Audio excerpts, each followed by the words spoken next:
Este video llega a ustedes gracias a la cortesía de Sanabria y Abogados, abogadosanabria.com. ¿Cómo están? Gracias por conectarse. Vamos a hablar con Loren Sale.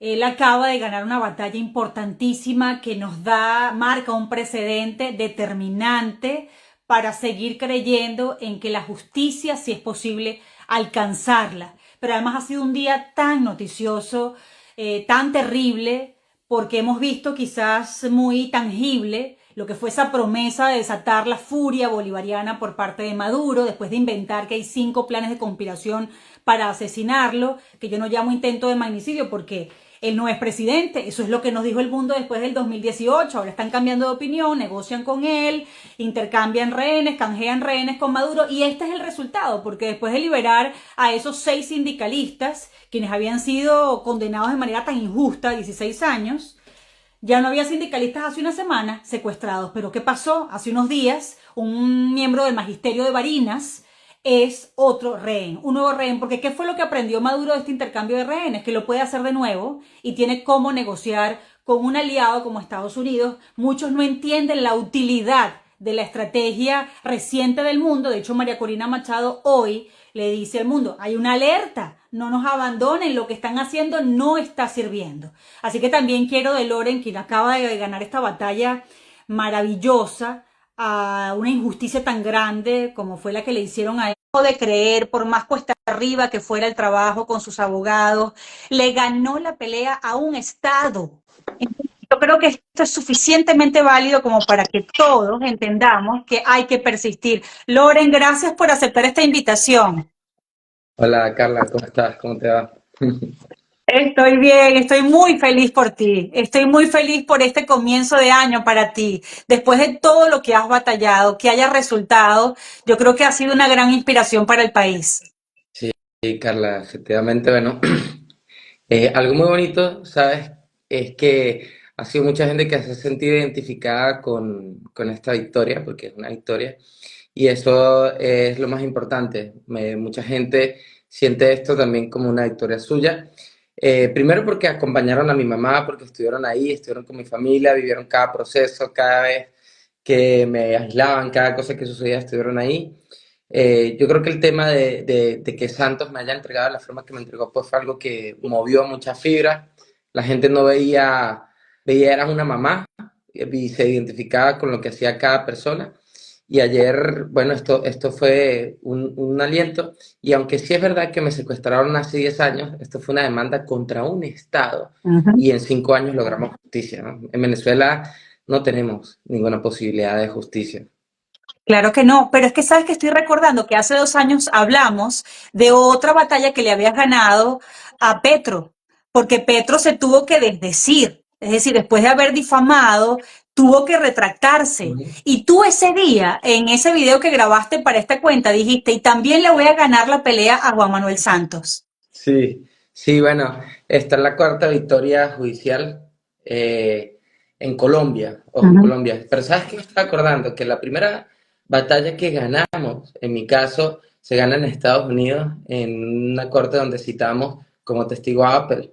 Apple Sí, sí. para que demostrara que esos videos que el gobierno quiso utilizar en mi contra, no solamente estaban completamente manipulados, sino que no habían sido grabados con el programa que ellos decían de la empresa Apple. Entonces, así como esto, hemos avanzado en la Corte Penal, hemos avanzado en sanciones, hemos avanzado en un montón de cosas que entendiendo los plazos internacionales, tú has tenido la oportunidad de ver de cerca y de trabajar de cerca en este proceso internacional. Ha sido corto el tiempo en alcanzar los resultados, así que, bueno, yo estoy muy esperanzado, muy emocionado con Sí. esto. Y así como te dije esa vez, mira, Carla, vamos para adelante, esto lo vamos a lograr. Ahora te digo, nosotros vamos a lograr la justicia en la Corte Penal Internacional y vamos a juzgar a Nicolás Maduro, a Diosdado Cabello, a Gustavo López y a todos ellos por violaciones de derechos humanos. Quiero preguntarte algo, porque además quiero seguir hablando de las lecciones que nos vas a dejar después de estas victorias judiciales que has obtenido, cuando uno piensa que ya el caso de Venezuela no tiene esperanza, que el mundo está negociando con Maduro, le tienden la alfombra roja, intercambian rehenes con ellos. ¿Quién podría pensar que podemos todavía tener la opción de ganarle batallas a ese tirano que en principio no era presidente para el mundo y ahora vuelve a ser llamado presidente, ¿no? Y además hay todos estos negocios hasta con el petróleo. Pero quiero hacer una referencia a lo que ha pasado en las Ujú. últimas horas, Loren, porque tú que eres un emblema de la persecución del régimen, Maduro vuelve a desatar esta furia bolivariana, ahora va contra por lo menos 5 o 6 jefes de comando de campaña de María Corina, algunos desaparecidos, otros perseguidos, vuelve después de liberar en este intercambio de rehenes a estos 6 sindicalistas acusados injustamente de 16 años, ahora secuestran a otro más, es decir, Maduro sigue siendo Maduro, la estrategia sigue siendo la misma, aprende a negociar con el mundo y además de estos intercambios sabe, concluye que lo puede utilizar como fichas de canje y le sirve también tener a un rehén de cada sector, un sindicalista, varios militares, el régimen ha asediado, es quizás el sector más golpeado del Ujú. país. Ahora inventa estas nuevas 5 conspiraciones. ¿En qué momento estamos, dirías tú? Bueno, mira, por un lado vemos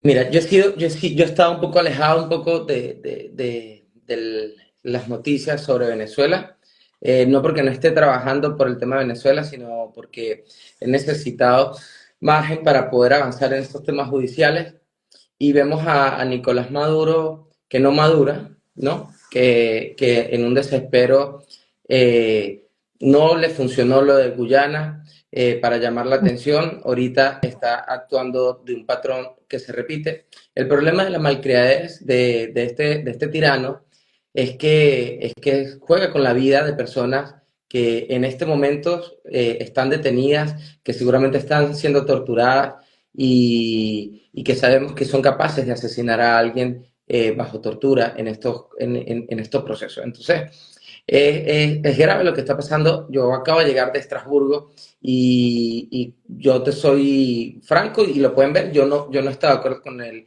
proceso electoral de Venezuela porque yo no voy a caer en lo mismo de siempre. Entonces, una de las cosas que yo hablaba con eurodiputados en las varias sesiones de trabajo que tenía y con universitarios y académicos es que hay que romper este círculo vicioso, entendiendo primero que con una dictadura no se puede cooperar, que con una dictadura no se responde con política, se responde con principios. Ahora bien, aquí hay que poner los pies en la tierra, hay una realidad geopolítica que favorece las tiranías. Venimos de un COVID que aplastó las protestas y la fuerza Sí. de la oposición, que jugó en contra de lo que fue el gobierno de transición, luego vino la guerra de Ucrania y ahora este recrudecimiento de la crisis en el Medio Oriente. Y bueno, ya los gobiernos empiezan a tratar de acomodarse para cooperar sin el mayor costo posible con la dictadura de Nicolás Maduro. Entonces, yo creo que primero, y estoy trabajando en esto, hay que hacer una alerta internacional, solicitar una protección urgente, primero a defensores de derechos humanos y periodistas como Sebastián Navarrete, Tamara Sí. Sucur, que bueno, ¿qué puedo yo decir de personas que desde hemos trabajado durante Están años, ¿verdad? Que son luchadoras, además. completamente inocentes de cualquier Pero es que represión. Mira, fíjate, Loren, y perdona que te interrumpa, por cierto, toda mi solidaridad con Tamara, con Sebastián Barraez, con Tamara Subú, con Wender Enrique, con incluso Carratú. Mira, el caso de Carratú, que es un hombre tan fiero desde el punto de vista verbal, Carratú, yo no sé, tiene un año prácticamente con bajo perfil, porque él además lo compartió en sus redes sociales.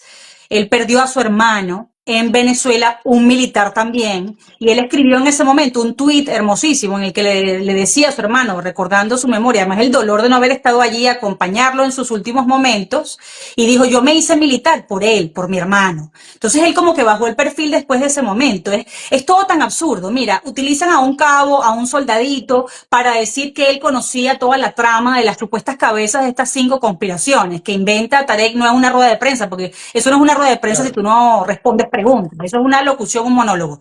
Pero además un soldadito, una persona de muy bajo rango, que supuestamente estaba custodiando la viñeta, donde todo el mundo sabe que no vive Maduro, que no vive la familia de Maduro. Entonces, en todo caso, el conspirador está bien mal informado. Ese trabajo de inteligencia fue súper pirata. Porque tú quieres supuestamente asesinar a alguien, no sabes dónde está, no tienes una ruta para seguirlo, no compraste armas, que siempre las exhibe el régimen. Le salió muy mal esta pantomima Bueno, a Tarek mira, en esta oportunidad. no, y siempre le ha salido mal, porque, mira, en la política, Carla, o sea, todo el mundo está claro quién es Nicolás Maduro, ¿no? Aquí en la política exterior todo el mundo está claro de Nicolás Maduro, así que es que nadie toma en serio ningún tipo de denuncias que hace Nicolás Maduro de ese tipo. No se toman en serio.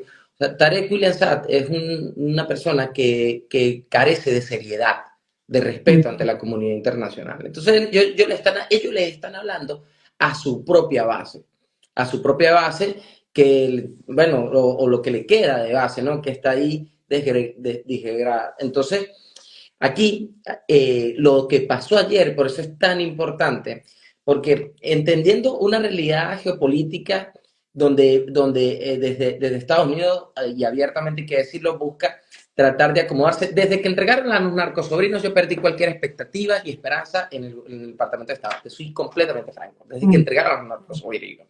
Estoy tratando de mantener las sanciones aquí en la Unión Europea. Entonces, pero lo que pasó ayer, vuelvo y retomo, es importante porque primera vez en la historia Sí, un tribunal falla a favor de un principio universal de derechos humanos que es la no devolución.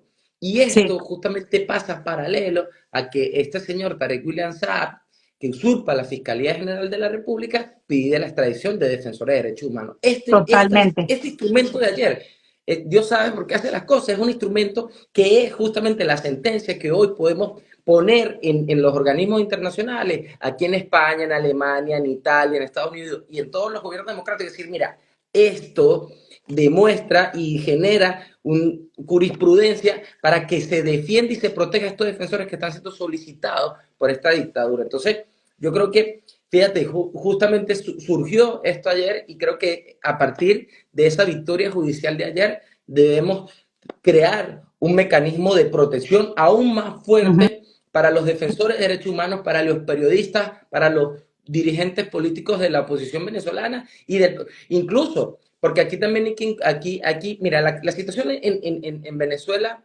requiere repensarla tanto que tenemos a un Nicolás Maduro que persigue al Partido Comunista, ¿verdad? Tenemos, Totalmente.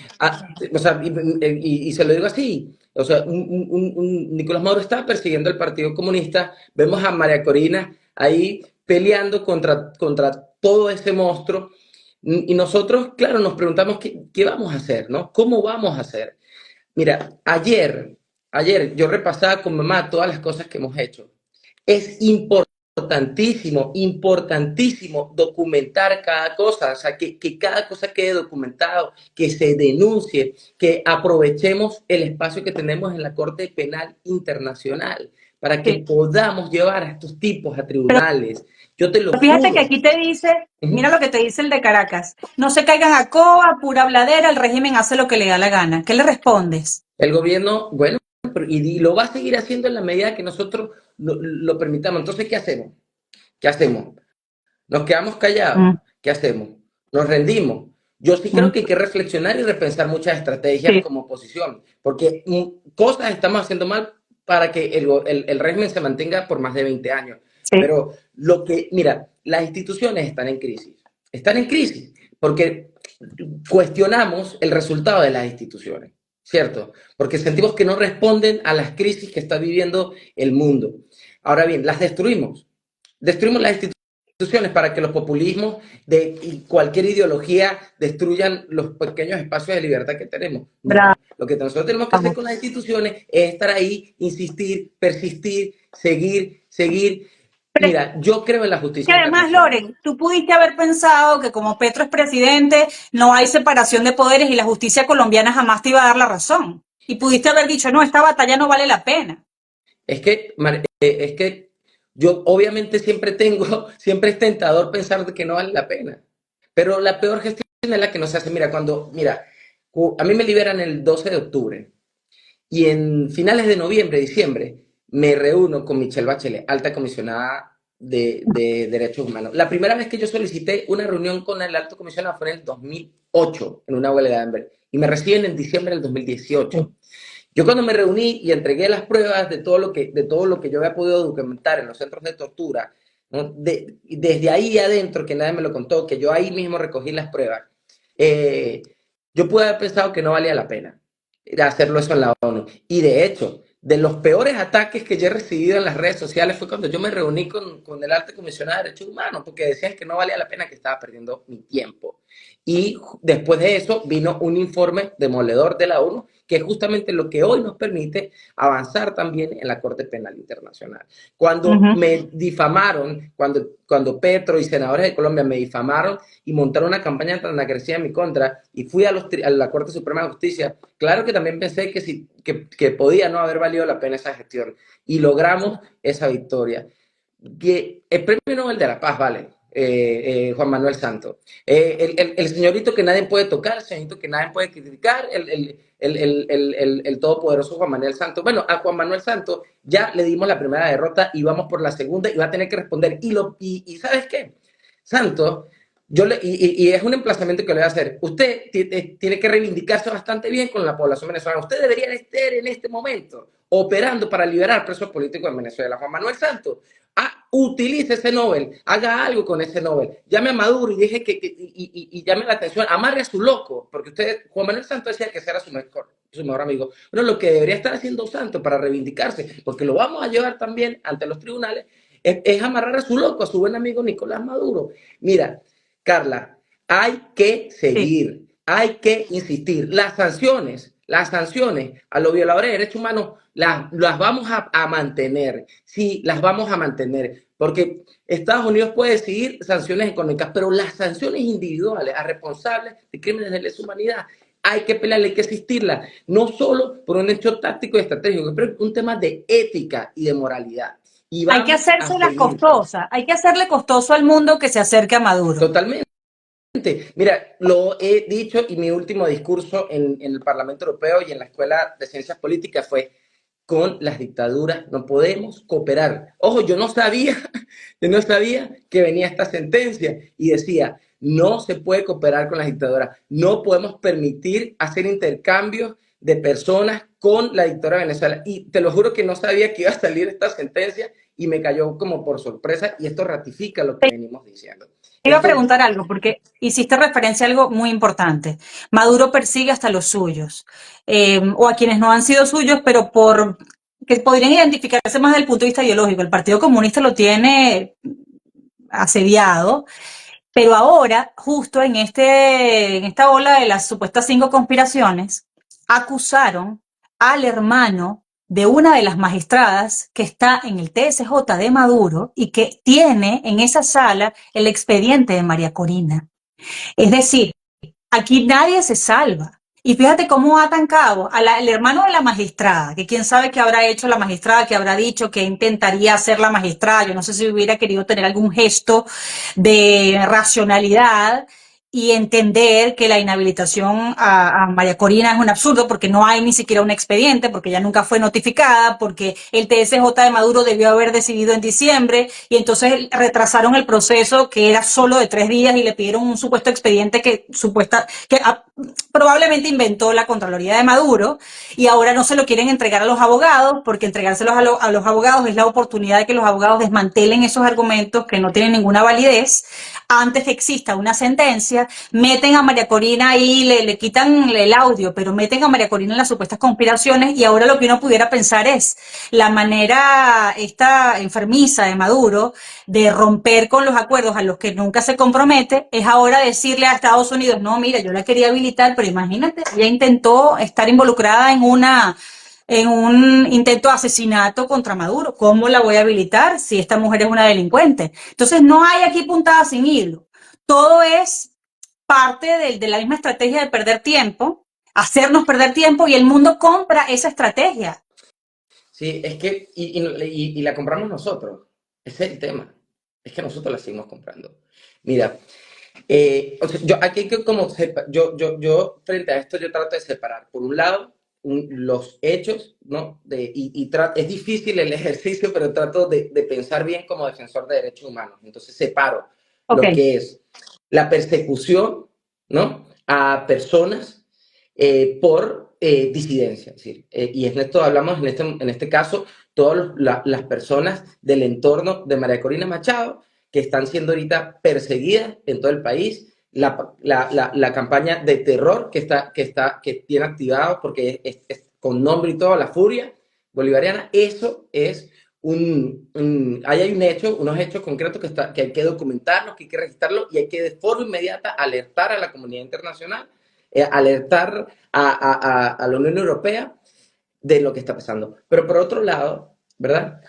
Eh, yo, yo te soy muy honesto, trato de no entrar en la dinámica de las elecciones o no. ¿Por qué? ok.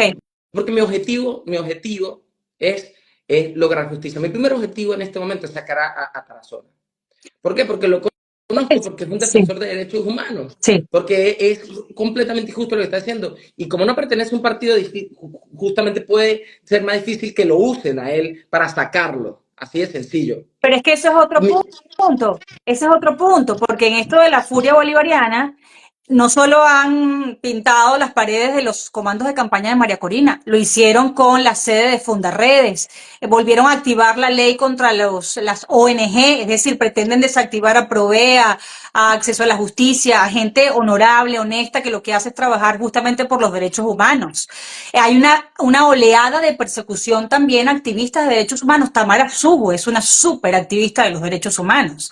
Entonces aquí hay justamente ese sector es uno de los más coaccionados, uno de los más perseguidos en este tiempo, Loren. bueno, mira, ¿por qué es tan importante insistir en la justicia internacional? ¿Y por qué yo creo tanto en la justicia internacional? Porque la justicia internacional debemos mantenerla y porque es un proceso que puede estar blindado de cualquier proceso de negociación política. Los Exacto. procesos de negociación política tienen que darse. Yo no los voy a cuestionar, yo Ok. voy a tratar de no verlo como un dirigente político, yo lo veo como defensor de derechos humanos. Entonces, al margen de las negociaciones políticas y los acuerdos que puedan llevar, nosotros tenemos que brindar un proceso que es un proceso judicial internacional, donde se documente, donde se registre, donde se lleve todo eso. Mira, ahorita estamos explorando cómo poder juzgar en tribunales nacionales a funcionarios venezolanos a través de varios mecanismos de justicia internacional que pueden servir.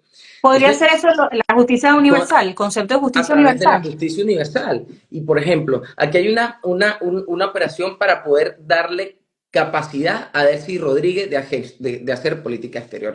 Para ellos es muy importante poder avanzar en la Unión Europea. Bueno, nuestro trabajo ahí es documentar y hacerle conocer a cada eurodiputado, a cada gobierno, a cada cancillería, cada paso que está dando la dictadura venezolana para lograr, para perseguir a la oposición venezolana.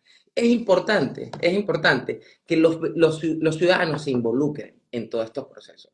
Es importante que cuando se le convoque a los venezolanos para levantar la voz de protesta en el exterior, lo hagan. Es importante que insistir a los gobiernos europeos no dependa de Tamara Sujú, de periodistas, de Lorenz Saleh, de ti, no, sino que cada ciudadano haga su parte. ¿Y cómo puede hacer los ciudadanos su parte? Bueno, ¿usted dónde vive? Bueno, yo vivo en el municipio tal de Alemania. Bueno, ¿quiénes son los representantes políticos de su partido? De su comunidad. Bueno, infórmele, agarre, mándele noticias, infórmele lo que está pasando. Y así, en tu universidad, ¿qué puedo hacer yo? Bueno, informa a la gente de lo que está pasando, porque esto es una lucha también importante narrativa y la gente tiene que implicarse. ¿Y sabes qué? Mira, el tema de Venezuela, la democracia, ¿por qué yo no apoyo el tema de las elecciones? Porque es una real tontería pretender que las condiciones electorales te la va a dar un candidato presidencial y mucho menos un tirano sin democracia, sin democracia. Uno no le puede pedir condiciones electorales a un candidato presidencial a la reelección, por lógica, mucho menos en una tiranía. Las condiciones electorales, las condiciones por unas elecciones justas, son condiciones que genera la sociedad. Una construcción de todos los sectores de la sociedad y eso no lo estamos impulsando. Las garantías democráticas no las da un dictador. Las garantías democráticas las construye el gremio de periodistas, el gremio de médicos, el gremio de maestros, el gremio de defensores de derechos humanos. La diáspora es la que genera. ¿Y cómo la genera? Involucrándose en los procesos. Pero si nosotros llevamos esto como un embudo y todos nos vamos metiendo para el mismo canal y entonces queremos que Gerardo Blay resuelva los 8.000 asuntos que tiene que resolver la sociedad en todos sus niveles y su espacio, coño, estamos jodidos. Estamos jodidos. Entonces, aquí tiene que haber una reflexión de los gremios periodistas. Tenemos que repensar, nos tome el tiempo que nos tome, tenemos que repensar qué hemos hecho mal como periodistas en todos estos años, porque resulta que Sebastián Barraez sea perseguido hoy, que tú no puedas ir a Venezuela es una derrota táctica, que yo no pueda ir a Venezuela es una derrota táctica, entonces cosas hemos hecho mal también, igual todos, y yo pido, uno, que el diálogo y las negociaciones sea intersectorial, es decir, que todos nosotros busquemos espacios de diálogo y de discusión con distintos factores de poder en Venezuela. O sea, en Venezuela, esto no podemos dejarlo, no nos conviene a nosotros que esto se cierre con 8 personas en Barbados, no nos conviene. Eso hay que buscar los espacios en todos los niveles. Entonces, yo lo que pido, por favor, es que todos los ciudadanos se involucren. Allá está Diego Vicentini, está haciendo un trabajo. Con la película Simón, es un trabajo poderoso. Cada artista, cada periodista, cada ciudadano tiene capacidad de hacerlo porque estamos conectados. Entonces, involúcrense en sus países y apoyen las investigaciones que se llevan, apoyen al trabajo que están haciendo los defensores de derechos humanos. Tienen que apoyarlo porque lo vamos a lograr en la medida que todos y cada uno nos involucremos. Wow, Loren, de verdad que es un placer enorme escucharte, escuchar las reflexiones, cuánto has crecido también tú en estos años. Y yo voy a cerrar con esto que te voy a preguntar porque en estas semanas más recientes, mi querido Luis Carlos Díaz, un gran periodista venezolano, escribía un artículo para Provea en el que él decía, también como expreso político, que esto de estar empujando a las víctimas de Maduro, a expresos políticos a perdonar y entonces a pasar la página, no, yo te perdono, y entonces la paz y el amor con los verdugos. Él decía, ¿por qué los tenemos que empujar? Es decir, como si ponerle ese peso al lado de la víctima de que las cosas se resuelvan. No, chicos, perdónalos y vamos a establecer un momento de cordialidad, de entendimiento país. Y él decía, no, el perdón es una cosa personalísima. Es decir, tú no le puedes pedir a una víctima que perdone a alguien que le ha provocado tanto sufrimiento y tanto daño. Y por eso me parece importante, tú que has crecido tanto en estos años, después de todo lo que te han hecho, ¿cómo ponderas el perdón? ¿Qué piensas tú sobre el perdón? Bueno, el perdón es verdad que es algo muy personal, muy individual. Mi mamá lo gestiona diferente a mí, porque sus experiencias, por muy cercanas a las mías, son ángulos distintos. El perdón, para mí, es un instrumento de liberación. ¿Por qué un instrumento de liberación? Porque el odio y el resentimiento son herramientas de control social y las dictaduras la utilizan. Entonces, yo necesito perdonar para poder tener libertad y esa libertad me da la paz para poder operar y avanzar en la justicia. El hecho que yo perdone no quiere decir que yo no quiera justicia, porque el perdón no condiciona la justicia. Son cosas separadas. Pero más allá de eso, una cosa es el perdón, una cosa es la justicia y otra cosa es la memoria. Son cosas que son parecidas, pero que confundimos. La justicia es lo que yo logré ayer, ¿verdad? Es un proceso de justicia. ¿Cuál es la memoria? Bueno, que no lo olvidemos para que no se repita, ¿verdad? ¿Y qué es el perdón? Bueno, que yo agarré y yo no me quedé pegado en el Twitter insultando a Santo todos los días. Yo me tomé mi tiempo, hice mi trabajo, hicimos toda la documentación. El Estado colombiano tuvo 4 años para defender su gobierno, no pudo y lo logramos. Entonces, no dejemos que es algo que me preocupa, que el chavismo como proceso de descomposición social gane. ¿Ya? ¿Y a qué me refiero? Nosotros, como venezolanos, tenemos una idiosincrasia y una identidad de la cual me siento orgulloso. Y me siento orgulloso cada vez que veo lo que está pasando en el Medio Oriente, que lo que pasa en Europa del Este, que he podido estar en zonas de guerra y regreso la mirada a lo que ha sido Venezuela y digo, oye, nosotros como latinoamericanos y como venezolanos tenemos algo que no podemos permitir que el gobierno nos rompa y es nuestra capacidad de resiliencia, de superarnos frente a la adversidad. Y si nosotros cubrimos eso a través del perdón, pero con la búsqueda de la justicia y manteniendo la memoria, vamos a vencer el chavismo en una dimensión que hemos subestimado, y es la dimensión de la filosofía y la dimensión de las ideas. Nosotros tenemos que construir también una propuesta ideológica en el sentido de cómo es la Venezuela que nosotros queremos, cómo es Venezuela en el contexto internacional. Y eso nos ha hecho falta, porque no es un proceso electoral lo que tenemos que ganar. Nosotros tenemos que crear una propuesta, una alternativa de país que piense a mediano y largo plazo, y hasta ahora no la hay. Y es un proceso que tenemos que asumirlo y asumirlo en todos los gremios. Como yo digo, médicos, periodistas, estudiantes, profesionales, amas de casa. Es un proceso y ahí yo invito a las universidades. Si aquí hay un maestro que me está escuchando, si aquí hay un estudiante que me está escuchando, yo lo estoy haciendo en las universidades con las que trabajo. Tenemos que generar espacio para que pensemos en la Venezuela, porque eso nos falta. Y yo sí creo que se subestimó esa dimensión en la política venezolana y tenemos que recuperarla. Oye, Loren, de verdad que te agradezco muchísimo la coherencia. Yo creo que esto es una joya de live. Gracias por permitirme abrir el año con esta conversación tan profunda y tan Así. útil, tan valiosa y tan inspiradora. Gracias por tu victoria, gracias por no rendirte, por continuar hasta obtener justicia, porque eso nos da a nosotros más aliento para tampoco cansarnos. Así Y es. sé que este live le va a servir a muchos quienes piensan que todo está perdido, más con estas cosas que han ocurrido en las últimas horas. Gracias por darnos una dosis tan inmensa, tan densa de humanidad y también de esperanza. Te lo agradezco infinitamente y vamos a seguir aquí. Yo sé que vamos a ser testigos de más de tus victorias, porque tus victorias son las nuestras. Y gracias por ese trabajo que muchas veces no publicas, pero que sé que haces en favor de los derechos humanos. Gracias a ti, Carla, y saludos a todos los venezolanos, en especial a todas las mamás que acompañaron a mi madre todos estos años. Un beso grande. Gracias, querido Loren.